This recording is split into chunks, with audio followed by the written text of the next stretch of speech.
The head of the Wagner mercenary group makes a direct appeal to the Russian defense minister over the assault on Bakhmut. G7 world leaders are arriving in Japan for the latest summit at which the war in Ukraine and sanctions on Russia are expected to top the agenda. Extreme weather emergencies declared across Europe, but according to at least one expert, it might not all be down to climate change. Spanish firefighters prepare for another year of wildfires that have already begun this spring because of hot temperatures and a drought.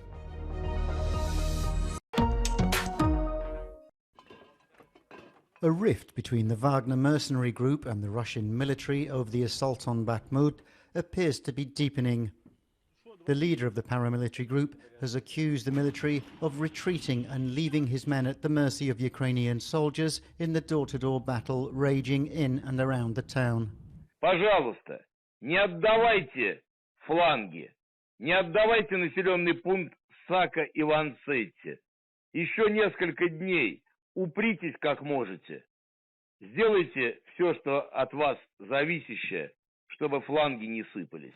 The message was clearly addressed to Russian Defense Minister Sergei Shoigu and Chief of General Staff Valery Gerasimov. Shoigu, who made no immediate reply, was visiting a training centre for conscripts. Meanwhile, Russia continues its missile attacks on Ukrainian cities. Kyiv claims to have shot down 29 out of 30 rockets fired at it early on Thursday morning. It's the 9th attack on the Ukrainian capital this month. The EU Commission President Ursula von der Leyen was greeted warmly when she landed in the Japanese city of Hiroshima on the eve of the latest G7 summit for world leaders due to start on Friday. The meeting is seen as vital for the EU chief to address key areas where members' cooperation can make a difference, in particular the war in Ukraine, security and economic resilience. The President of the European Council, Charles Michel, also touched down in the city on Thursday, and he too was given a warm reception. Shortly after arriving in Hiroshima, Italian Premier Giorgia Meloni sat down with her Japanese counterpart and G7 President Fumio Kishida.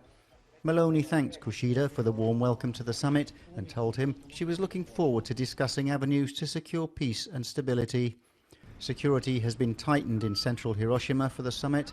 The city was the site of the world's first atomic bomb attack, and the threat of nuclear weapons is expected to be a major point of discussion.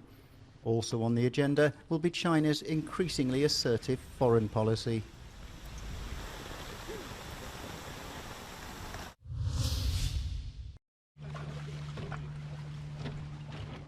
A state of emergency has been declared in Bosnia-Herzegovina after torrential rain and flooding. It's one of several European countries being affected by extreme weather, whether it be floods, droughts or heat waves, or sometimes all three. In Italy, floods are the worst for a century, causing death, injury and destruction. The northern province of Emilia-Romagna is the worst affected region at present, with upwards of 20,000 homes and businesses flooded. According to the Hungarian Meteorological Service's climate expert, these extreme events alone are not necessarily the results of climate change, but they could be. Klímaváltozásról akkor beszélünk, hogyha valaminek az eloszlása megváltozik. De ez hosszú távú folyamat. Tehát most, ha kiragadunk egy-egy csapadékos vagy szárazabb időszakot, az nem klímaváltozás. De hogyha tartósan gyakoribbá válnak bizonyos jelenségek, akkor beszélhetünk klímaváltozásról. In Hungary, it's been raining a lot lately, but the situation isn't being classed as extreme. The fact is, there's a huge range of weather phenomena across the European continent. Miközben itthon kizöldült a természet, vannak olyan európai országok, ahol még mindig alig esik az eső.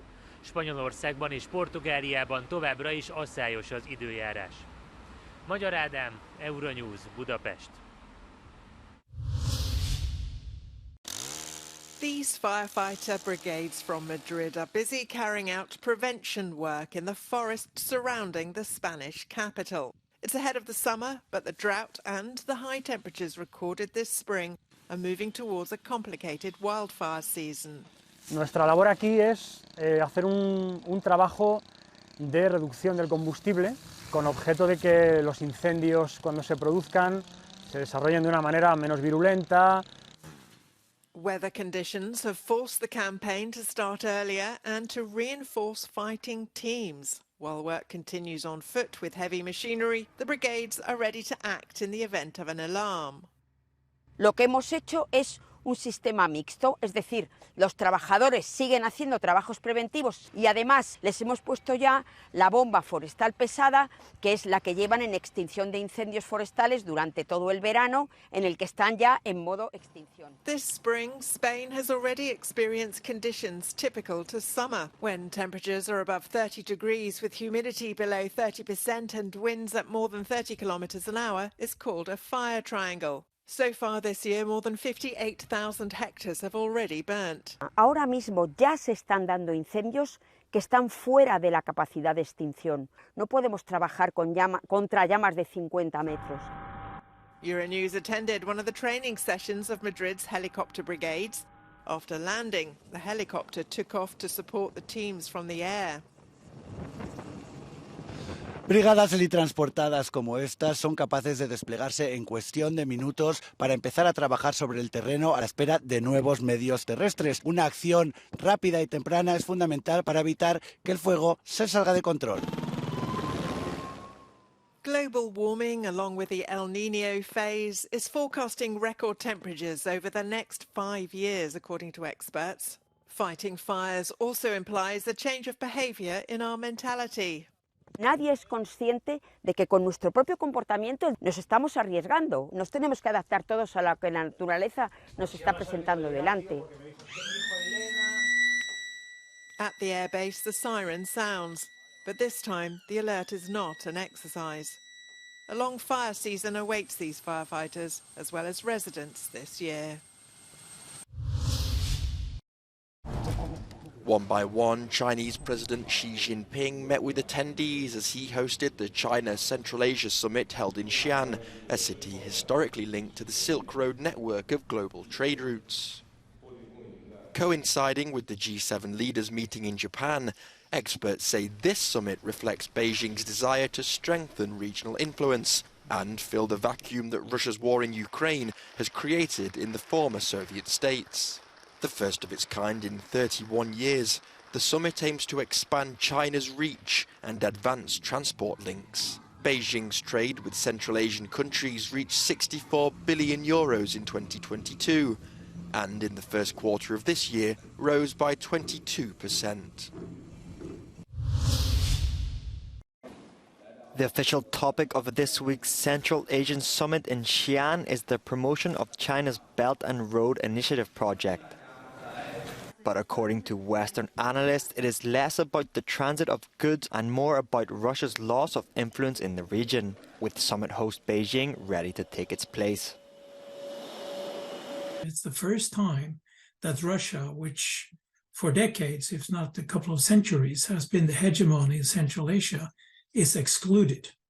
And this follows on in the wake of Russia losing friendships across the region and China pouncing on the opportunity to become the new hegemon. After the start of the war in Ukraine, plans for the transit of Chinese goods through Russian territory were frozen. Now, participants at the Xi'an summit are set to discuss a middle route which completely bypasses Russia.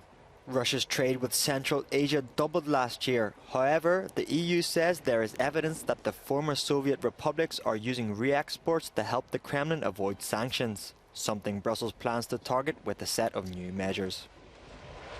And this, to my mind, is the end of Russia's pivot to Asia that was launched by Vladimir Putin at the APEC meeting in Vladivostok in 2012, when he said that the purpose of this is for the Russian economy to catch Chinese winds in the sails of the Russian economy. Now I would say that the Russian economy is dismasted and drifting as a wreck in the sea. And the Chinese don't give favors. Russia is also losing its position as the guarantor of security in Central Asia. Experts say China is not yet ready to assume the role and remains focused on doing business. A shanty town in French-owned Mayotte is to be demolished after a court reinstated the controversial take-back operation known as Wambushu. Around 100 families are said to be involved. The policy aims to clear slums and send illegal migrants back to neighbouring Comoros in order to improve the security and living conditions of Mayotte locals.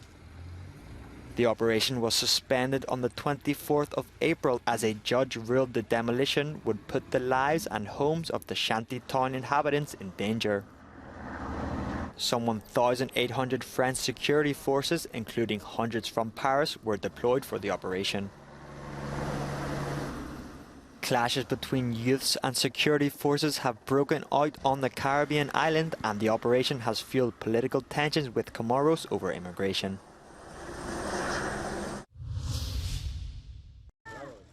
Since his debut in the competition nearly 20 years ago, tennis heavyweight Rafael Nadal hasn't missed a Roland Garros tournament. This year, for the first time, he will have to watch from the sidelines. The Spaniard, the current French Open title holder, has won the tournament a record 14 times and says he is pulling out because of a lingering hip injury. And in more shock news, Nadal, who turns 37 next month, also announced that next year could be the final season of his career. A Hebrew Bible more than 1,000 years old has sold for just over 35 million euro, setting a record for the most valuable manuscript ever to be auctioned. The leather-bound Codex Sassoon, which dates to the late 9th to the early 10th century, is the earliest near-complete Hebrew Bible known to still exist. It was sold by Sotheby's in New York following a 4-minute bidding battle between two bidders. The Bible was bought by Alfred H. Moses, who is donating it to the Annu Museum of the Jewish people in Tel Aviv, Israel.